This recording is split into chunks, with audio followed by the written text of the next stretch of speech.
Good evening, everyone. Happy to be here with you all. I'm going to be talking mostly about how we are getting our kiddos to be good writers.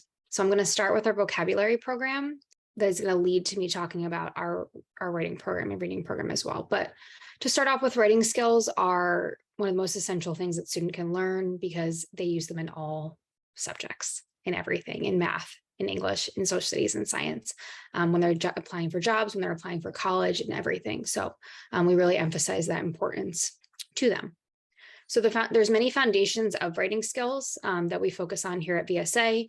We make sure that students have a strong understanding of not only phonics, but vocabulary, grammar, and reading. All of these things together are going to help us become the best writers that we can be. With our vocabulary program, we have a couple different levels. We start off in level D, which is between grades 3 to 5. That is within their regular reading and writing classes. We do this to make it more comprehensive with them. And then the older kids can handle a little bit more in-depth vocabulary instruction. And so we have 3 levels there, and we spend a lot of time on Greek and Latin roots with prefixes, suffixes, doing lots of activities, but also teaching them the bases of these words so that when they come to a word they don't know, they have a better ability to decode it. And then we use these strategies to help them become better readers and writers. So a strong vocabulary is key to so many things in school, whether it be math, science, social studies, reading, all subjects. It's really important so that students can verbally and textually communicate and make sure that they understand everything that they need to. And an extensive vocabulary is going to help them immensely in life.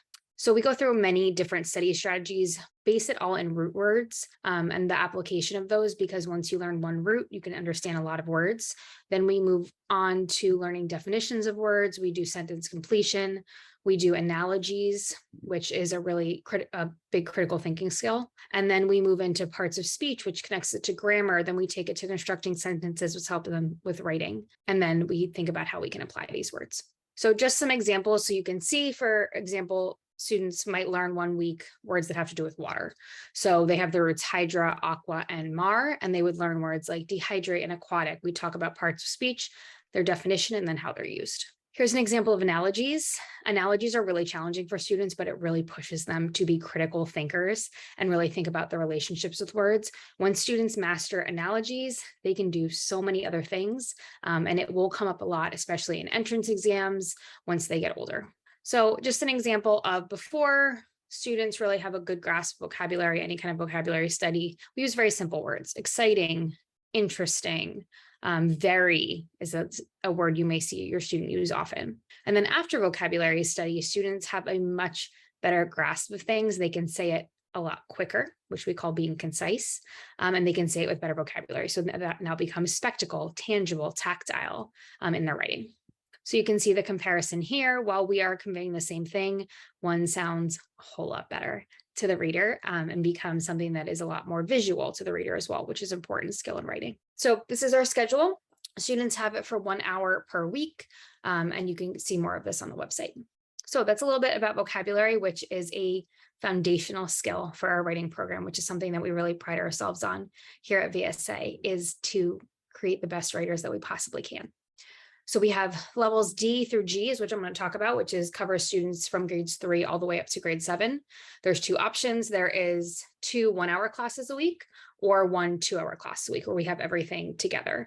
All of them are going to build on skills, starting in the D level classes, where we're going to start really teaching students what are the genres of writing, and moving all the way up to G level, where we're really learning about complex essays and how to be masters of each genre of writing. Grammar is the most important skill, and grammar is not something that kids are getting in school these days. So it's something that we really emphasize here at VSA because it's important for so many things. Number one, it's important for readability. If students have too many grammar mistakes, they're not going to be understood. It's important for them to communicate for the same reason. They can be understood better.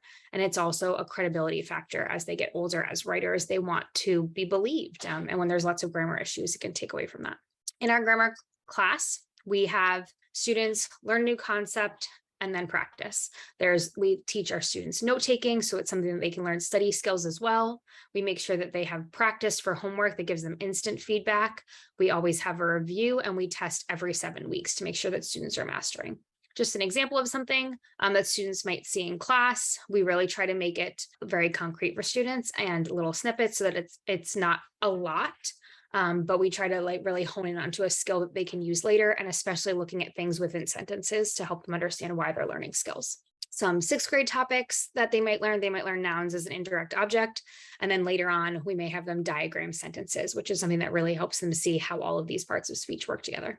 Now on to the first step to writing, which is reading. We do spend some time making sure that students are really exposed to different ideas, different vocabulary and storylines, because the more they're exposed to these, the better writers they're going to be. In our comprehension class, we make sure that we highlight different reading strategies. We use grade appropriate text, and we make sure that we always have practice questions. We make sure that vocabulary is also being implemented in these, and we connect the vocab that they're learning in other places into these context-based strategies. We think about perspective, voice, tone, different writing structures, different organizational structures. And we make sure that students are using time management so that they can make sure that when they do get to timed reading situations, they have the skills they need. For reading comprehension, we also do literary analysis as well. We think about literary structure, we look at vocabulary, we practice summarizing, we look at visual elements, points of view, all things that are very important for reading, but also lead to their writing instruction as well. This is just an example of a text we might use. We pick one skill at a time to really make sure that students are mastering things. So one lesson might be citing evidence to make inferences. We have small passages that we work on, and we use a guided approach to make sure that students understand the skill and then practice it. When it comes to writing, we focus on different genres to make sure that students are spending a lot of time within each genre and really moving towards mastery. We always go over the key features of informational writing, opinion writing, literary analysis, and narrative. Those are our main genres that we teach in our classes. And we take every single piece of writing through the writing process to show students how important it is to go through the process every time as a writer to make sure that it's the best writing it can possibly be. We also ask students to rewrite things if they need to make sure that like they're achieving everything that they need to in terms of goals and that they're meeting their requirements. This is just an example of something we might teach students about opinion essays. We always make sure to break it down into small pieces and to make sure that they always know the key components that each piece of writing needs. Something else, we always analyze prompts. A lot of students have a hard time looking at a prompt and really understanding what they need. And so we teach students TAP, task, audience, and purpose, which helps them better understand and interpret what a prompt is asking. This is an example of an opinion essay assignment. They're not just simple prompts like write about a favorite memory.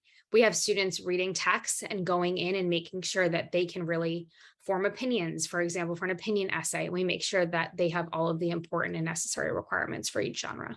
We also make sure that students are very comfortable with different types of graphic organizers to make sure that they organize their thinking.